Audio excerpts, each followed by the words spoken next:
Adventist World Radio, the voice of hope. Radio feon'ny fanantenana na ny AWR.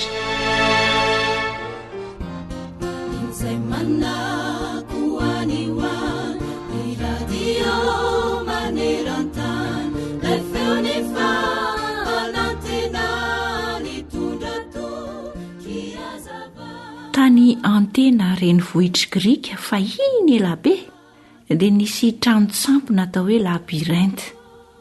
Misy efitra mahatratratra any amin'ny 300 ny trano ary any ambanin'ny tany any no misy azy, ka izay tafiditra tao no dia tsy tafavoaka intsony. Isaky ny 7 taona nefa dia nofantenana izay zazavavy 7 sy zazalahy 7 tsara tarehy indrindra natao hoe zanaky ny antsara tarehy, ka naterina tao amin'ny labyrinthe ho fanatitra ho an'ny sampy. Endrena ranomason'ny retom-ponina tao antena rehefa mitsingery ny fotoana mahatsiravina io. Matetika mantsy dia sananao ny viverin'ny aina nanaraka ny zanany ny ray aman-dreniny, nefa indrisy fa ndray maty tao avokoa izy rehetra. Indray andro ary dia nivory ny mponina tao an-tanàna mba hevitra izay ahafahana amin'ity loza mahatsiravina ity. Tapaka ny hevitra izy ireo fa andefa olona izy mba hitaraina any amin'ny andriam-bavy mpanapaka tany Kreta. Inona no ataonay hoy izy ireo tamin'ilay mpanjaka vavy mba hanafaka anay amin'ity loza mahatsiravina ity? Dia hoy ilay mpanjaka vavy be fitiavana hoe, tena miara-miombona alahelo aminareo aho. Andeha ho fongorantsika io loza io anio dia anio ihany. Ka izao, intya misy kofehy mena, lava be izy ity, ento manaraka anareo any, ka afatory amin'ny hazo ety ivelan'ny trano ny laniny anankiray, afatory tsara, ary ny iray kosa tany mafy tsara dia midira any anatiny any. Tandreo mba tsy hisaraka aminareo ny kofehy, naiza alehanareo ao anatin'ny labyrinthe na ilay trano fanompo-tsampo izany. Raha tanteraka reo izany dia ho voavonjy ny ainareo ilay mpanjaka vavy. Dia tonga tokoa ary ny fotoana mba hitondrana ireto tanora zanaky ny hatsaran-tarehy. Niomana niditra izy ireo ka nofikiriny mafy ilay kofehy mena, fa ny laniny kosa ny fatorany tsara tety ivelan'ny trano. Dia lasa izy ireo nandeha. No ny ela dia tonga tao afovoan'ny trano izy ireo, ka notorotoroiny ilay sampy, ary avy eo dia tafavoaka somatsara indray izy rehetra rehefa nanaraka ilay kofehy. Hatramin'izay dia tsy nisy natao fanatitra tao intsony ny zanaky ny antenianina. Ry tanora, tsaroa fa labyrinthe izao fiainana izao. Sampy efa nanimba tanora maro ny fahotana. Ny Baiboly kosa nefa dia azo oharina amin'ilay kofehy mena izay nitondra ireo tanora ireo ka nahatafaverina azy somatsara. Tsaroa fa izay manana ny tenin'Andriamanitra ho mpitaridalana azy dia tsy ho diso lalana eto amin'ity fiainana ity, fa sady andresin'ny ratsy izy no tafita somatsara any ankoatra ny fasana ka hanana fiainana mandrakizay. Moa ve tena fanilo mitaridalana anao marina ny tenin'Andriamanitra? Ekeo ho fanilonao izany. Ka andeha isika hiara iombom-peo amin'ny mpanao salamo manao hoe, fanilo ny tongotro sy fanazavana ny lalako ny teninao. Salamo 8:10, ny 5:10. Ny teny ny Baiboly hanisan'andro no fonaina, rasoa ampofaza malaina, fartomotrany andro izay.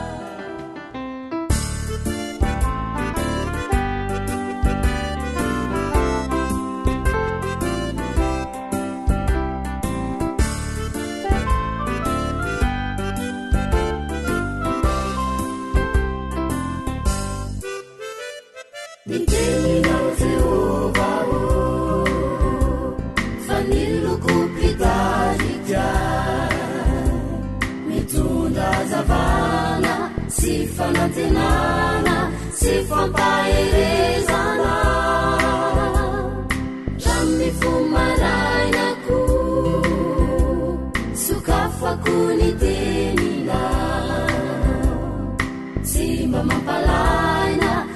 tsy mofonaina hoan'ireo zay kivifo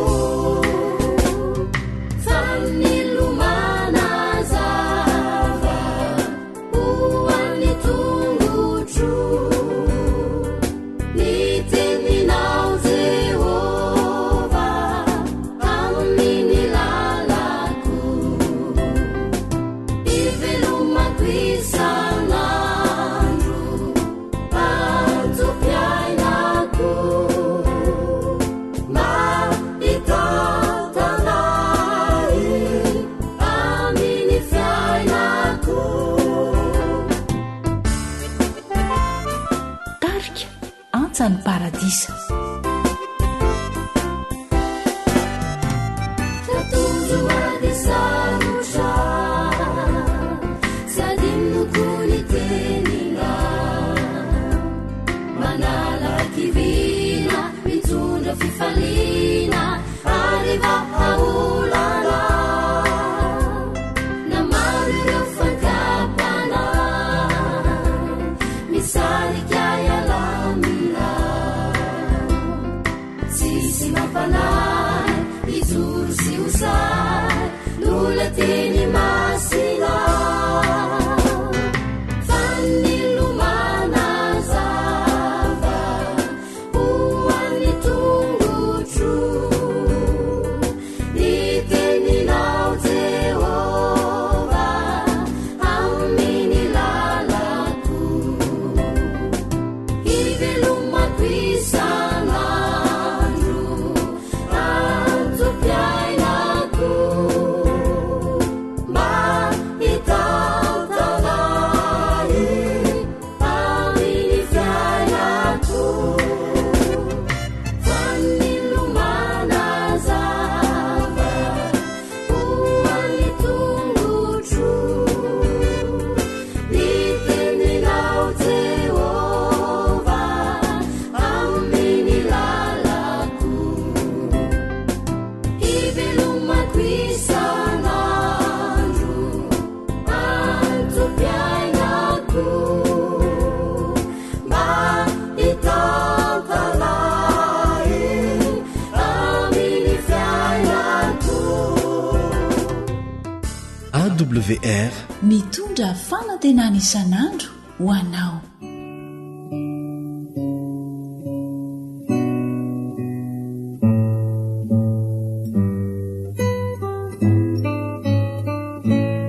dalilio amiko gety baiboly fandaharana iarahanao amin'ny feon'ny fanantenana. tantara voalohany toko fa 12.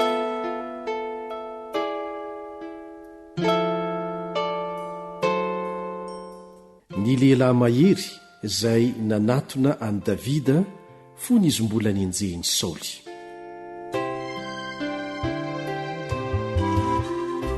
Ary izao no nankany amin'i Davida tany Ziklaga fony izy mbola nihery an'i Saoly zanaky Kisy.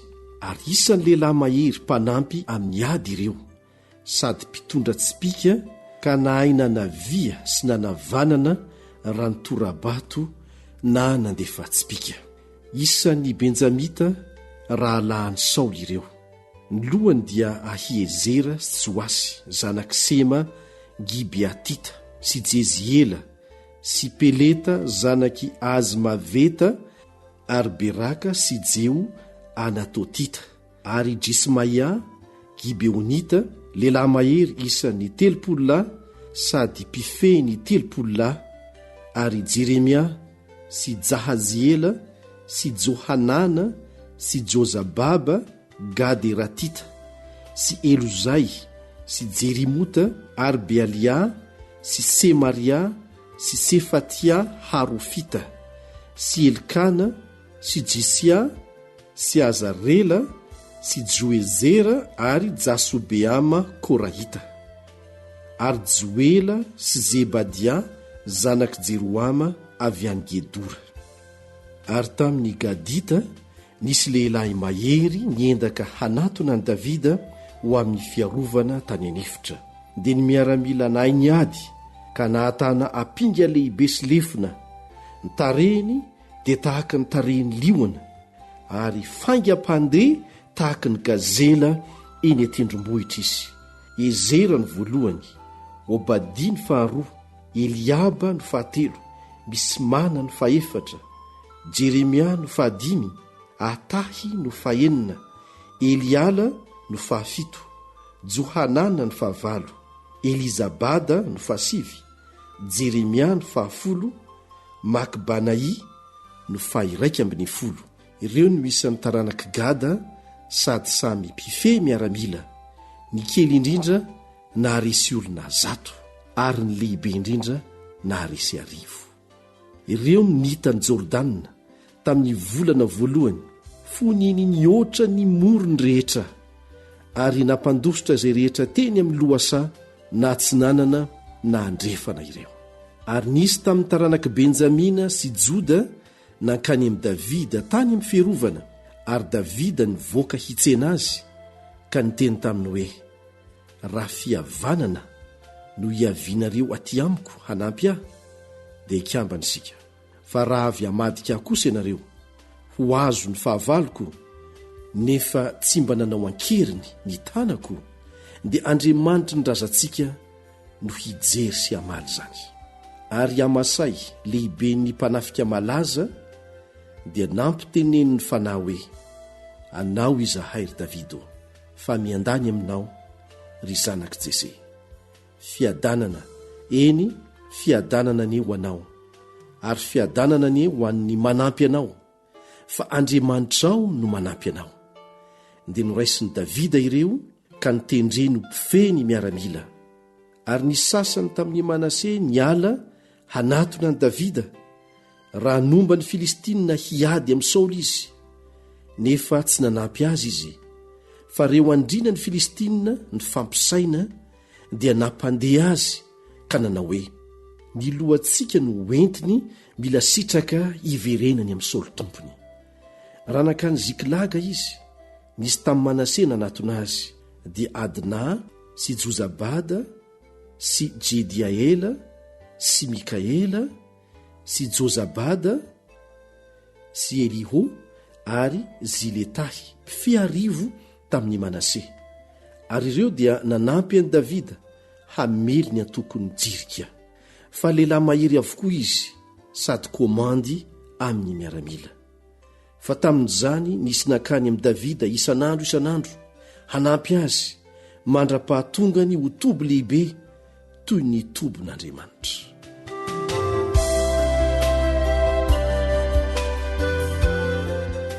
Ny amin'ny miaramila avy tamin'ny Israely rehetra izay nanatona an'i Davida tao Hebrona hampanjaka azy.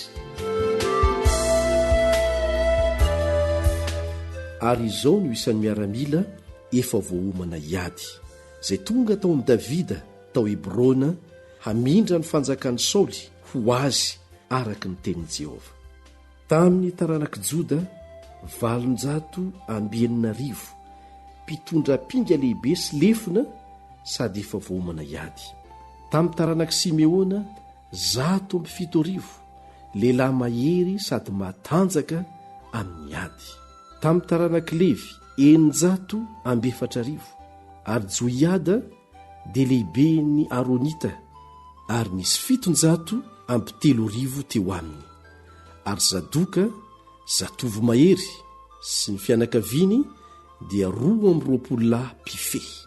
Ary tamin'ny taranaka Benjamina havan'ny Saoly 3,000, fa hatramin'izany ny akamarony mbola nomba ny mpianakavin'ny Saoly ihany. Ary tamin'ny taranaka Efraima dia 740 lehilahy mahery avokoa sady samy nalaza tamin'ny fianakaviany avy. Ary tamin'ny antsasaky ny fireneny Manase dia 8,000 izay nitonony nanarana ho avy hampanjaka an'i Davida. Ary tamin'ny taranaka Isakara dia 200 ny lohany, samy nahay mantatra tsara izay fotoana mety ka nahalala izay tokony ataon'i Israely, ary ny rahalahy rehetra nanaraka ny teniny. Tamin'i Zebulona izay azo nalefa hanafika ka nahay niady tamin'ny fiadiana samy hafa rehetra dia 5 alina izay nahay ny lahatra tsara tamin'ny firaisankina.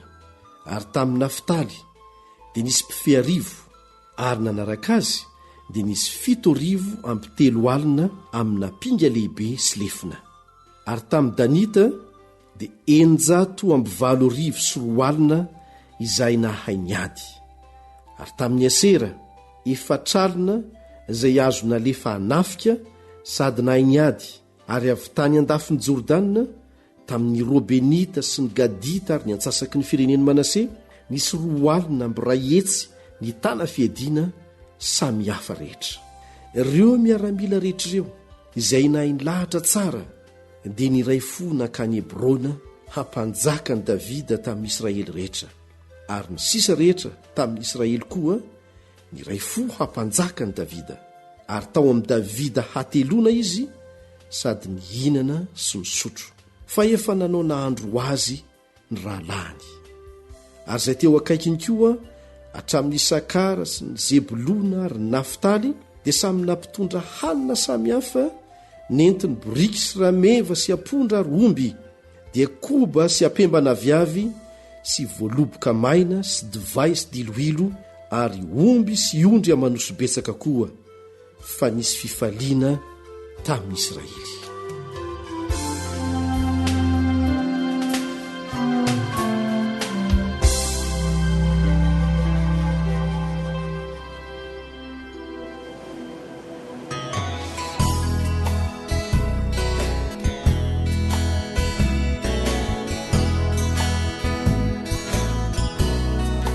Tarika miantsa fiderana.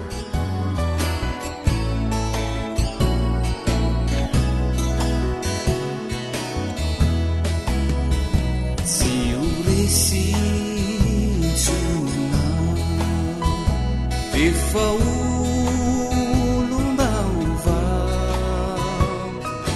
haokasanihy lasa efady olombaovao zao ziana tsy horesy itsony ana efa olombaova haokasanihy lasa efady olombaovao zao siana tsy zavitsony novelona fa ianao novelona tanatiko tompo izao tsy ana fizatina ne mamiko.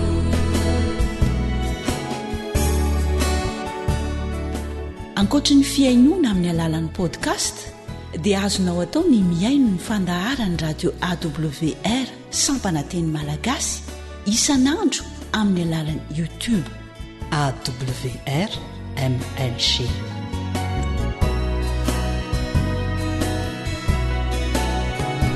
Rasindralavo kapotraka miady atao mangotraka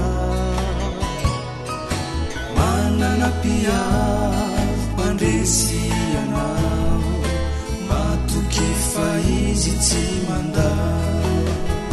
Rasindralavo kapotraka miady atao mangotraka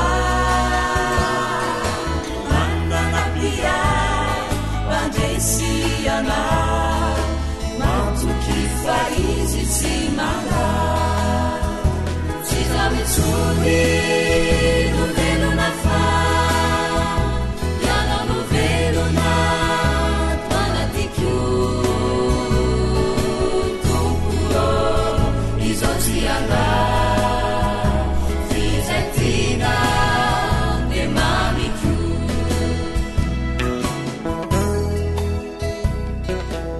Raiso ny adresy ahafahanao mifandray aminay awr malagasy @gmail.com. Misaotra tompoko.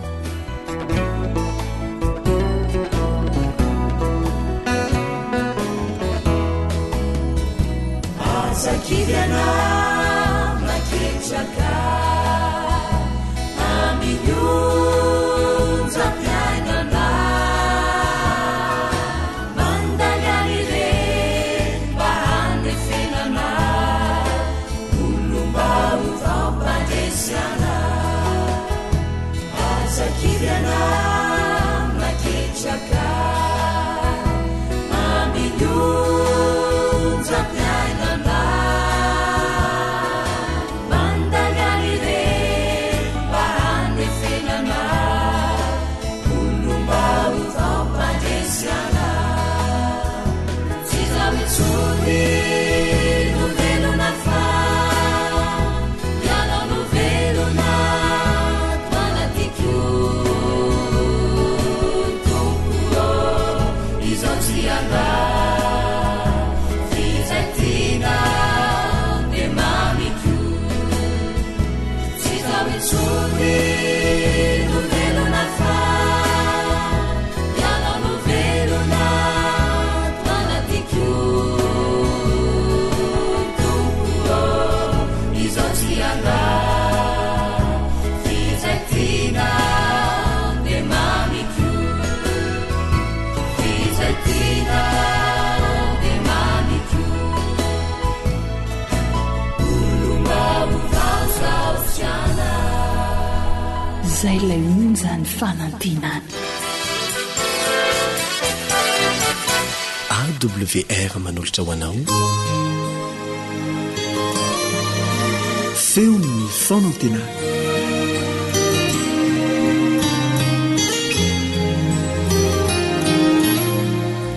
mandray tanana ny mpiainony radio feon'ny fanantenana rehetra ny mpiaramianatra ny ten'andriamanitra aminao Ilion André Tansoa iry amin'ny lafiny teknika ny namana Sam mialohan'ny hanokafantsika ny ten'andriamanitra idirantsika amin'ny fiarahamianatra dia manasanao mba hiaraka hivavaka aminay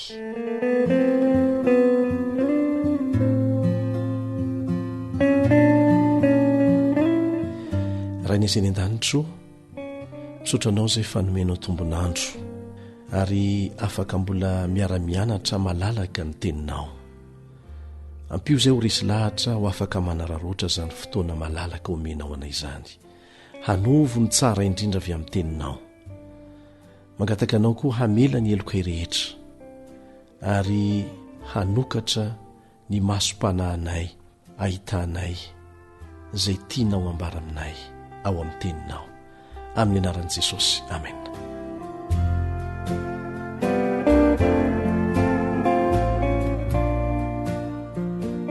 amin'ny tian'io ity isika dia iresaka mikasika ny hevintsika olombelona ny zavatra rehetra namboarina dia manana mpanamboatra avokoa resy lahatra amin'izany ve ianao iny famantaranandro eny aminao iny ny zavatra rehetra hitanao namboarin'olombelona na ny sarety na ny bisikileta dia noko fa tsy tongatonga ho azy reny fa nisy nanamboatra maika moa fa ny olombelona izay nanamboatra azy tsy tongatonga ho azy ny lehilahy sy vehivavy voalohany ary manamafy an'izany ny baiboly ao amin'ny Genesis toko voalohany 19 sy ny 17 Genesis toko voalohany 19 sy ny 17 izay mivaky tahaka an'izao ary Andriamanitra nanao hoe andeha isika hamorona olona tahaka ny endrintsika araka ny tarehintsika ary aoka izy hanjaka amin'ny hazan-drano ao amin'ny ranomasina sy ny voromanidina sy ny biby fiompy sy ny tany rehetra ary ny biby rehetra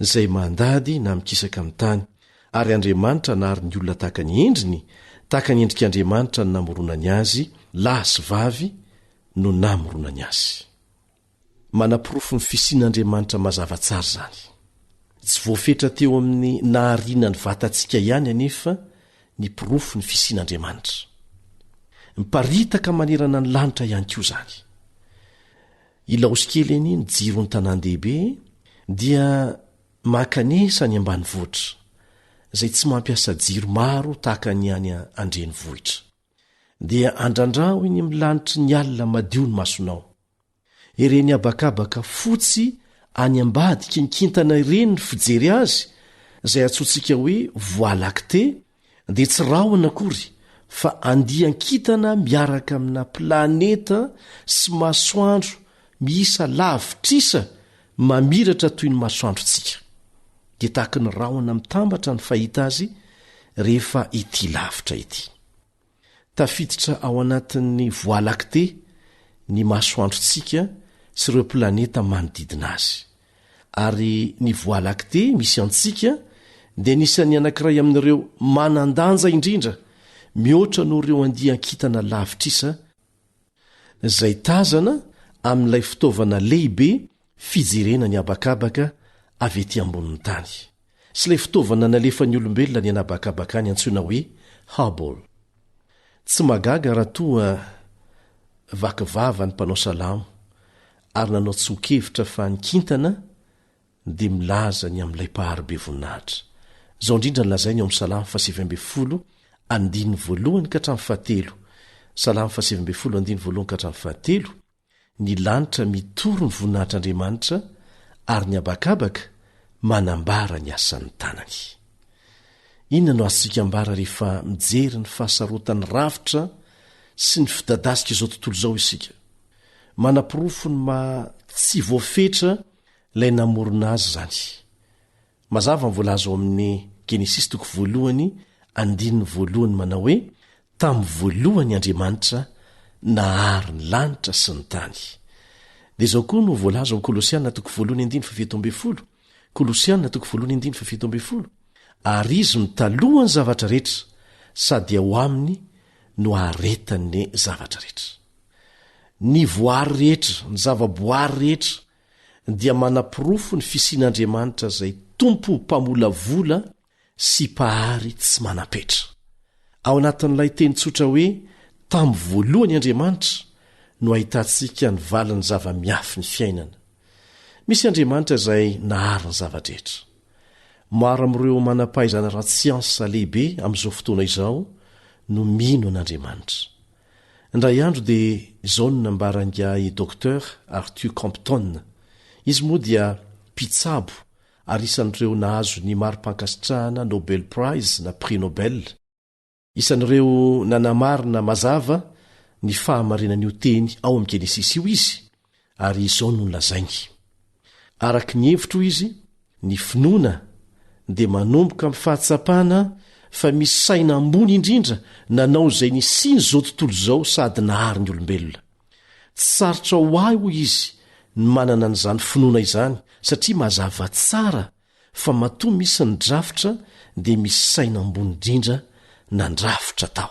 Ny tontolo mirindra sy mivelatra manoloana antsika ho izy dia manam-pirofo ny fahamarinan'ilay fanambarana miezinezina tsy mbola nisy toa azy voalaza amin'ny Genesis 1:1 manao hoe ary tamin'ny voalohany Andriamanitra. Tsy mizaka anam-pirofo ny fisian'Andriamanitra akory ny Baiboly, fa milaza mazava fotsiny ny fisiny. Izao no nisoratan'ny Dr Arthur Conklin, mpandalina momba ny zava-mananaina. Ny fahazonantoka ny fisiany fiainana avy amin'ny kisendrasendra dia mitovy amin'ny fahazonantoka ny fisian'ny rakibolana na ny diksionera iray feno sy ampitanteraka vokatry ny fipoahana tao anatin'ny trano fanotampirity anankiray.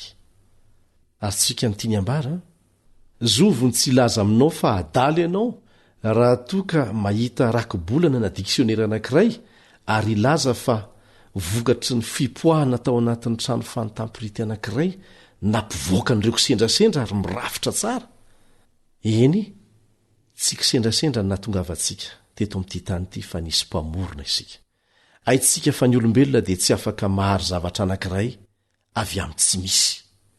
Afaka manangana zavatra isika, mamorona zavatra, manambatra zavatra, kanefa tsy nisy zavatra natompontsika avy amin'ny tsy misy.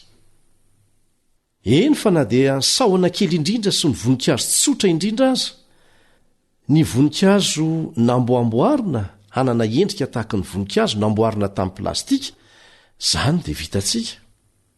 Ny zava-drehetra manodidina antsika dia samy miantsoantso mazava avokoa hoe Andriamanitra no namola voly, Andriamanitra no nahary, Andriamanitra no miazona ihany koa.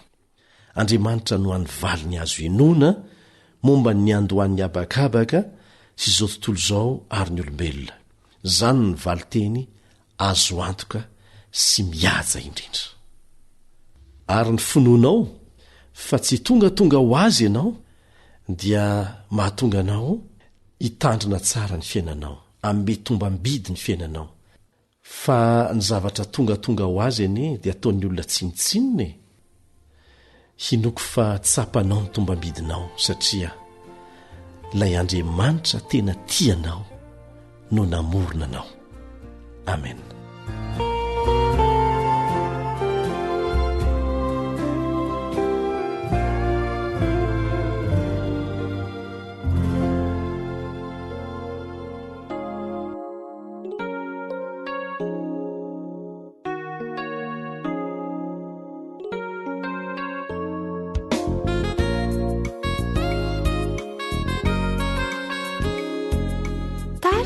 Fanafa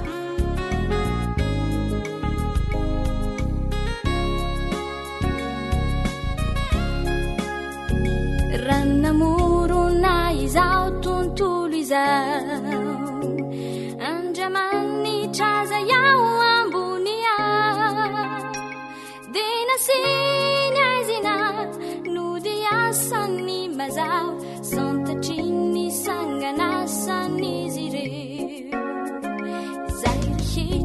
mitsiketsika ety no ariny ampahendrena havako yeny tsara toko lavorary tena so reo voary zay natao ifanaso mamaliny antsony ianao sanganasa natao hahaso kaumbuninaija wawanabanilanija manuleza vuninaiijazire riguari mahasu marube iandandawizie umivuninaija fizinanomeanau dawizie umevuninaija fizinanomeanaofiainana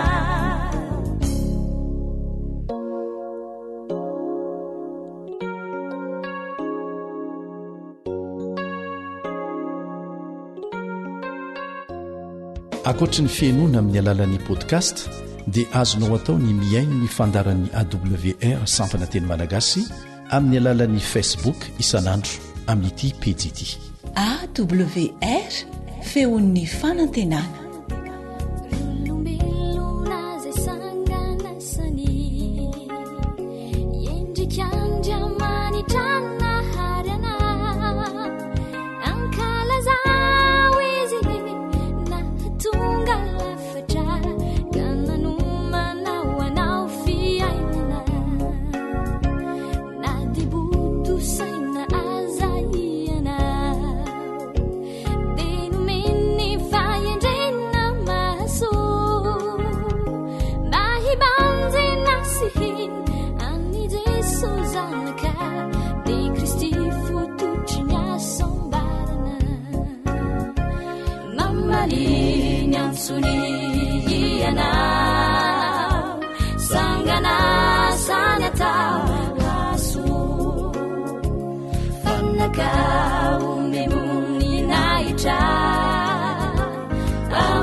awr feon'ny fanantenana.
alasarona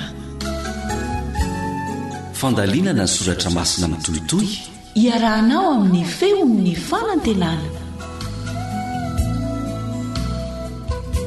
anio ny sabata ilay andro masin'andriamanitra.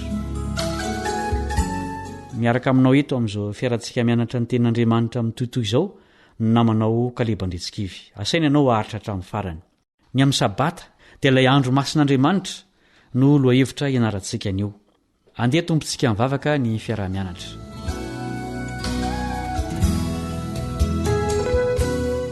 raha masina ny an-danitro misaotra no ny tompontsoa menao anay azahoanay mianatra trano ny teninao. mingavy ny fanahinao zahay anazava sy taridalana anay amin'ny anaran'i Jesosy, amen. ny fankataovana ny tenin'andriamanitra rehetra no mariky ny fiovam-pomarina. ilayntsika ny mizaha ny fiainan'ny tenantsika amin'ny lalàn'andriamanitra masina mba hahitantsika hoe efa nitandremana ve ny didiny rehetra. misy anankiray amin'ireo didin'andriamanitra ireo izay tsy ankatoaviny ny akamaroan'ny olona. tsy ny zany fa ny didy faefatra izay manome fitsaharana ho an'ny olombelona. andeo fantaritsika ny amin'io didy io. andro inona moa ny tsara an'andriamanitra rehefa avy namorona ny lanitra sy ny tany izy. Genesis 2:1-2. Genesis 2:1-2. dia vita ny lanitra sy ny tany sy izy rehetra ho aminy, ary tamin'ny andro fahafito dia vitan'andriamanitra ny asa efa nataony, ary dia nitsahatra tamin'ny andro fahafito izy tamin'ny asany rehetra izay efa nataony. inona ny zavatra miavaka nataony tamin'io andro fahafito? Genesis 2:1-7. Genesis 2:1-7.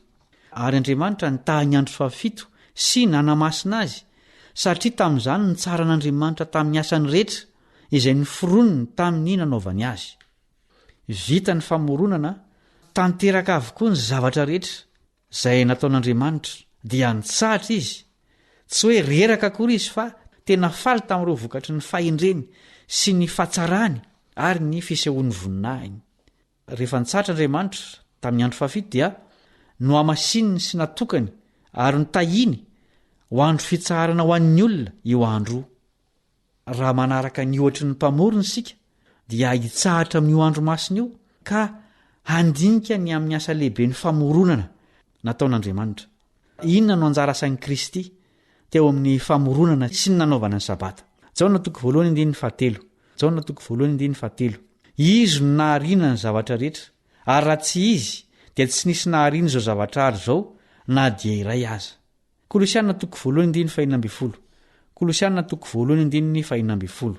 Fa tao aminy nahariana ny zavatra rehetra any an-danitra sy ety ambonin'ny tany dia ny hita sy ny tsy hita, na fiandrianana na fanjakana na fanapahana na fahefana, izy no nahariana ny zavatra rehetra sady ho azy zany. Ilay teny namoronana ny zavatra rehetra dia tonga nofo tateoriana ary tsy izany fa Jesosy. Ho aniza moa no nanaovana n'io andro fitsarana io. Marka 2:17. Ary hoy izy taminy, ny sabata no natao an'ny olona fa tsy ny olona ho an'ny sabata. Tsy natao an'ny jiosy irery ny sabata. I Adama no voalohany indrindra nitandrina ny sabata andro fahafito. Ahoana ny tari-dalan'Andriamanitra mahakasika an'io andro fitsarana io? Exodosy 20:20. Mahatsiarova ny andro sabata na masina azy, enemana no iasanao sy anaovanao ny raharahanao rehetra, fa sabatan'i Jehovahandriamanitra ao ny andro fahafito. Koa aza manao raharahakory ianao amin'izany, na ny zanakao lahy na ny zanakao vavy, na ny ankizy lahinao na ny ankizy vavinao na ny biby fiompinao na ny vahininao izay tafiditra eo am-bavadinao, fa enemana no nanaovan'i Jehovah ny lanitra sy ny tany sy ny ranomasina mba amin'izay rehetra ao aminy, dia nitsaritra izy tamin'ny andro fahafito. Izany no nitahian'i Jehovah ny andro sabata sy nanamasinany azy.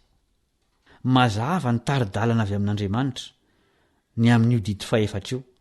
Tsy azontsika atao no misafidy izay metimety amintsika amin'ny fitandremana azy. Mazava ilay andro fahafito fa tsy andro ray amin'ny fito. Ny maha-manandanja ny sabata amin'ny mahafatsiarovana ny famoronana azy dia ny ampatsahivany mandrakariva ny antony tokony ankofana amin'Andriamanitra, dia ny hoe izy no mpamorona ary voary noforonina isika. Arak'izany ny sabata dia eo amin'ny fototry ny fiankofana amin'ilay Andriamanitra marina mihitsy. Raha nitandreman'ny olona rehetra io andro dia ho nitodika tamin'ilay mpamorona ny saina sy ny fitiavan'ny olona ho anton'ny fiankofany sy ny fivavahany.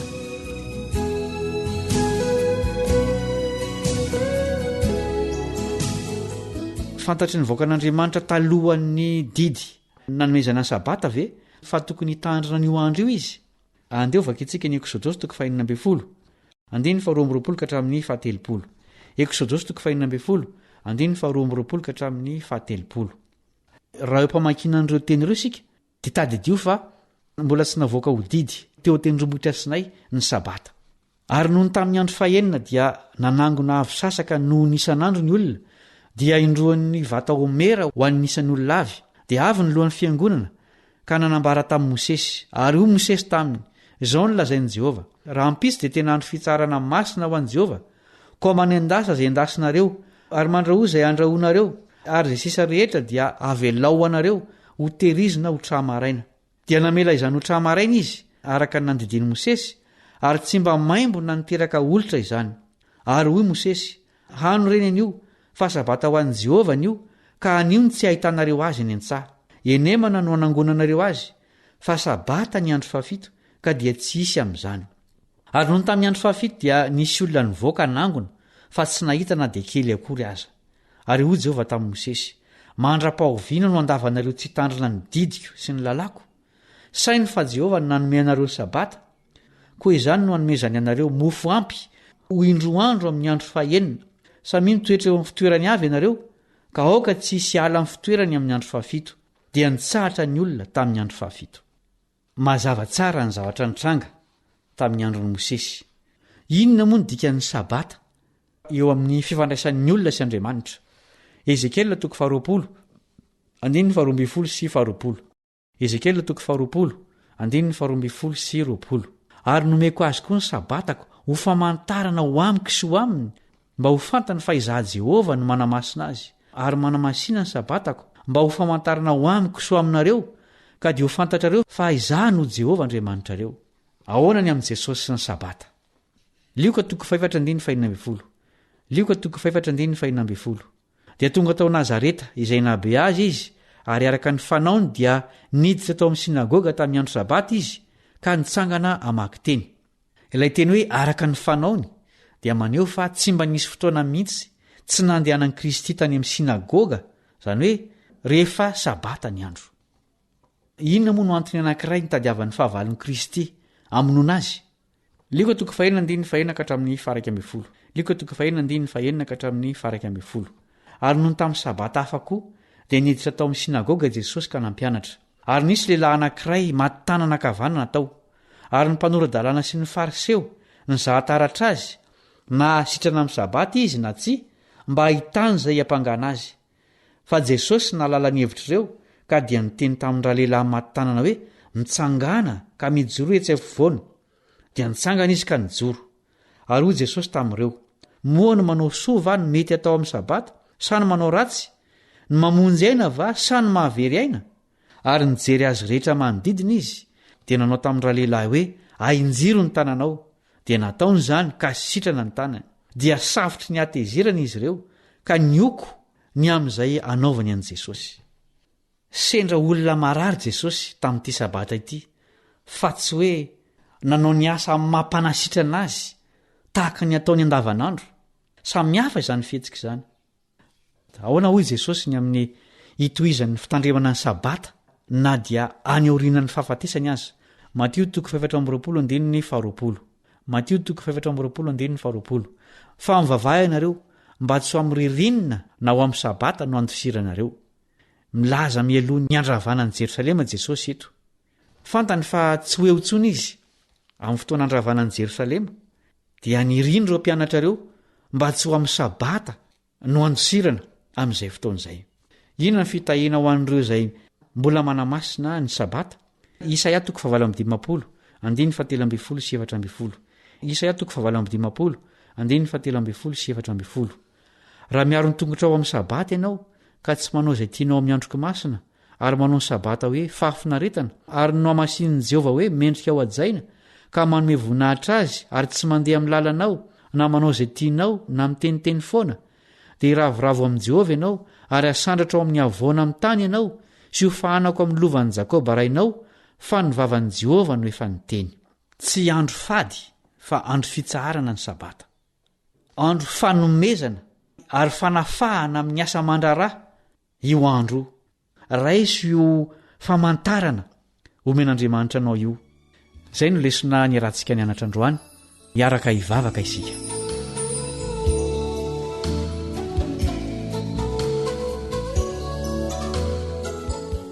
Ray masina ny an-danitro, misaotra ny amin'ny fanomezana izay nomenao anay hatrany amin'ny famoronana, fanomezana izay manome fitsaharana, fitahiana ho an'ireo izay mbola mitandrina izany andro izany.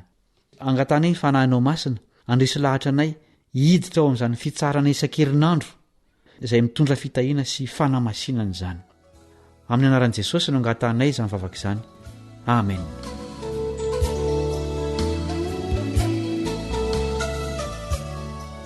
Mametraka ny mandrapitafa ny namanao Kaleba Andretsikivy.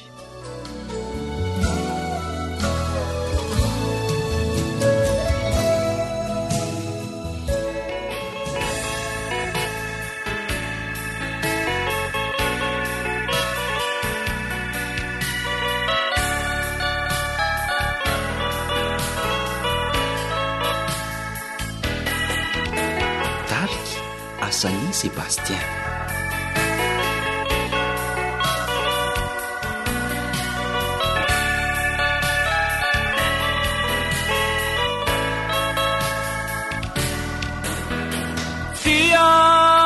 Sutintane rahavana Famarinani Itenina jamanita Sara utai vinyanefa Fapiarantika isani nutenga fifapahanga Sanu kelankera habakoni yafatini tupu manavue Situnga da balalanga sini paminanya Situnga hubahanda vapa Mbahana atanteraka tsarovy korery mpivavako ny teniny jesosy manaho hoe raha tia ianareo ide hitandrina ny didiko ary izaho angataka mba ho anare zany afatrizany no nata ho fanasana aisiana iroso amy lalany Jehova andeha fa tsy hivona deo ianatra toko iana koasainanao iara-tongotra aminy sabatany Jehova tsy andeha amizay tianao fa hanajany androny masina de iravoravo amy Jehova toko iana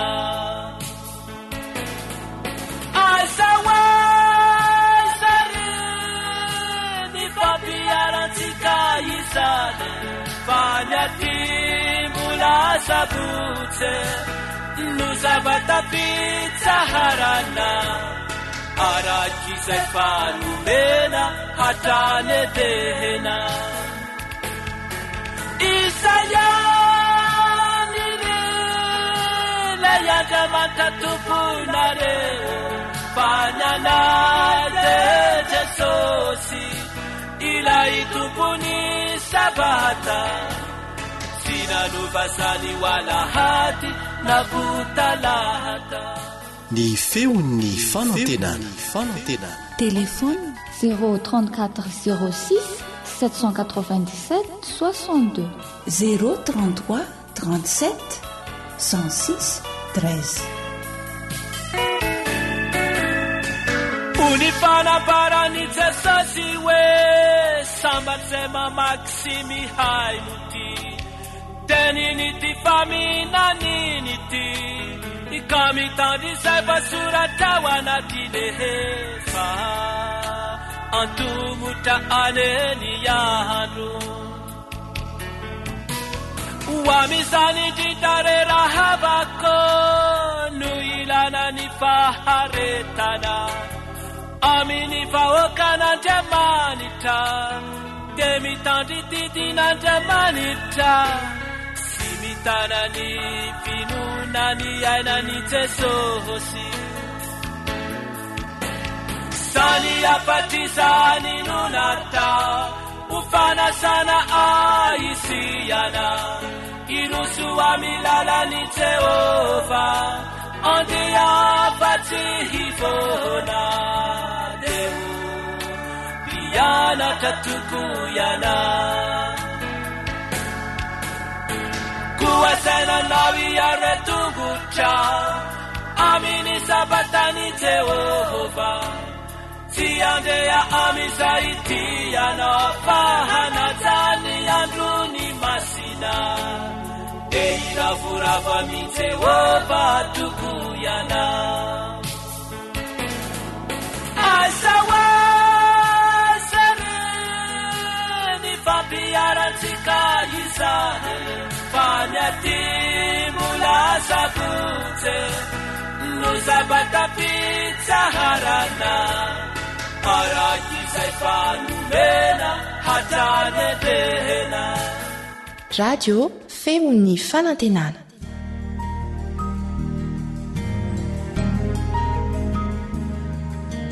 faneteninao no fahamarinana taridalana manokana fianarana baiboly avoaka ny fiangonana advantista maneran-tany iarahanao amin'ny radio feon'ny fanantenana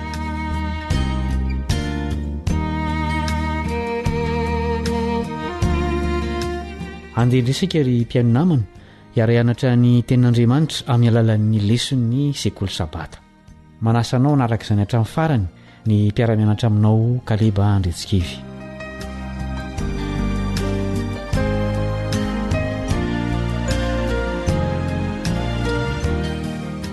ny amin'ny fanekena mandrakizay fanaovan'Andriamanitra amin'ny olona no loa hevi-dehibe mbola dinihitsika ary eo anatin'izany no inarantsika mandritra ny andro vitsivitsiny amin'ny taranaki i abrahama.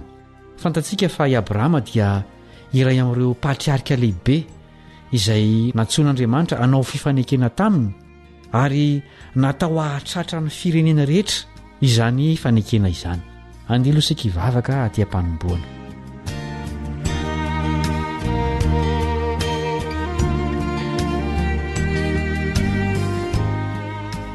Rainay izay any an-danitro, mankasitraka ny fitantananao izahay satria mbola omenao fotoana ianaranay ny teninao. Aoka ianao mihitsy no ampianatra sy taridalana anay amin'ny alalan'ny fanahinao masina. Ampitomboy ao anatinay ny teninao mba hamovoa tsara ahatonga anay homendrika ny fiainana mandrakizay. Amin'ny anaran'i Jesosy, amen.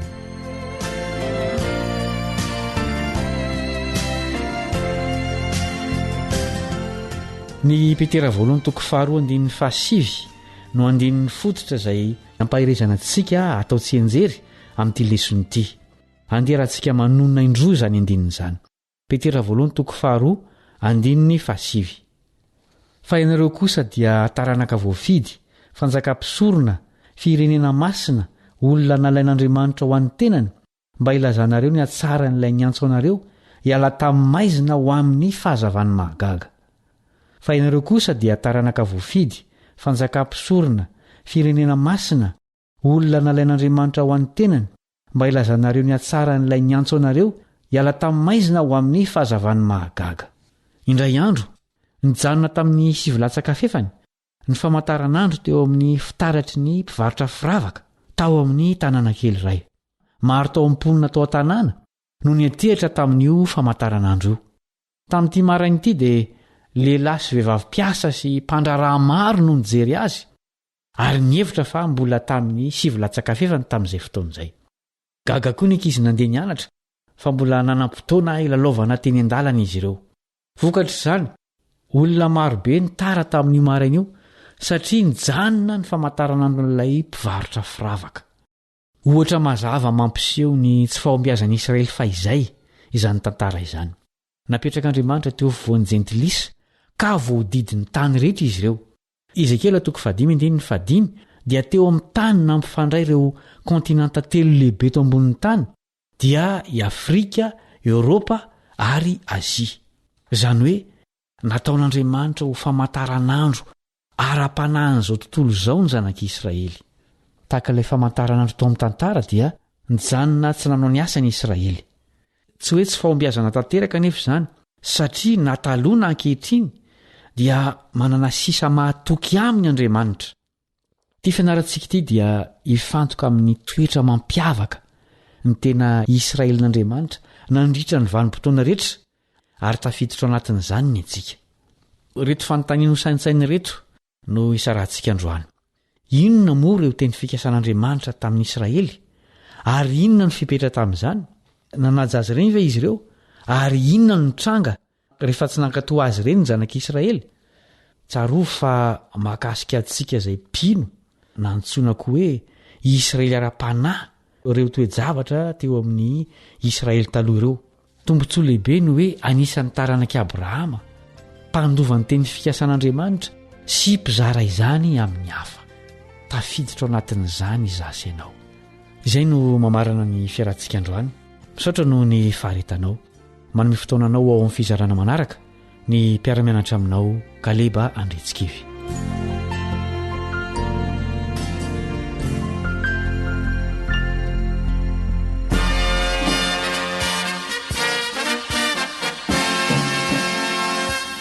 Adventist World Radio, the voice of hope. Radio feony fanantenana. Ny farana treto, ny fanarahanao ny fandaharan'ny radio feo fanantenana na ny AWR amin'ny teny malagasy. Azonao ataony mamerina miaino sy maka maimaimpona ny fandaharana vokarinay amin'ny teny pirenena mihoatriny 100 amin'ny fotoana rehetra. Raisoaryn'ny adresy ahafahanao manao izany. www.awr.org na www.feofanantenana.org.